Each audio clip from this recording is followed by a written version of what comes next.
ఇక మా హరీష్ రావు గారు అయితే మైక్ పట్టుకుంటే నన్ను తిడుతుండే.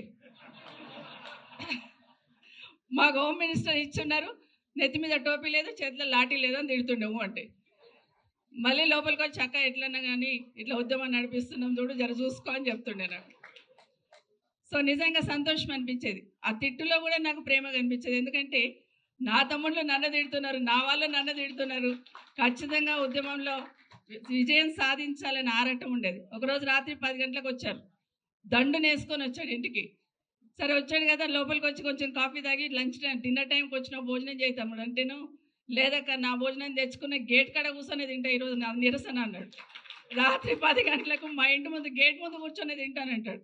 తింటాను ఇక్కడే కానీ కొంచెం తొక్కుంటే పంపియక్క, కారం ఉంటే పంపి తింటాను అన్నాడు. సో అట్లా ఉద్యమం నడుస్తున్నప్పుడు కూడా ఆ అనుబంధాలు ఒక్కొక్క సంఘటన గుర్తు చేసుకుంటే ప్రతి సంఘటనను కూడా ఉద్యమానికి అనుకూలంగా మర్చుకున్నారు కేసీఆర్.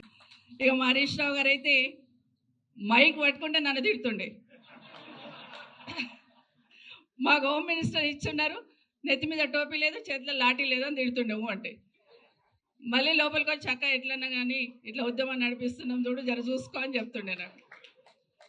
సో నిజంగా సంతోషం అనిపించేది. ఆ తిట్టులో కూడా నాకు ప్రేమ కనిపించేది. ఎందుకంటే నా తమ్ముళ్ళు నన్ను తిడుతున్నారు, నా వాళ్ళు నన్ను తిడుతున్నారు, ఖచ్చితంగా ఉద్యమంలో విజయం సాధించాలని ఆరాటం ఉండేది. ఒకరోజు రాత్రి 10 గంటలకు వచ్చారు, దండుని వేసుకొని వచ్చాడు ఇంటికి. సరే వచ్చాడు కదా, లోపలికి వచ్చి కొంచెం కాఫీ తాగి లంచ్ టైం డిన్నర్ టైంకి వచ్చిన భోజనం చేయి తమ్ముడు అంటేను, లేదక్క నా భోజనం తెచ్చుకున్న గేట్ కాడ కూర్చొని తింటా ఈరోజు నా నిరసన అన్నాడు. రాత్రి 10 గంటలకు మా ఇంటి ముందు గేట్ ముందు కూర్చొని తింటానంటాడు. తింటాను ఇక్కడే కానీ కొంచెం తొక్కుంటే పంపియక్క, కారం ఉంటే పంపి తింటాను అన్నాడు. సో అట్లా ఉద్యమం నడుస్తున్నప్పుడు కూడా ఆ అనుబంధాలు ఒక్కొక్క సంఘటన గుర్తు చేసుకుంటే ప్రతి సంఘటనను కూడా ఉద్యమానికి అనుకూలంగా మర్చుకున్నారు కేసీఆర్.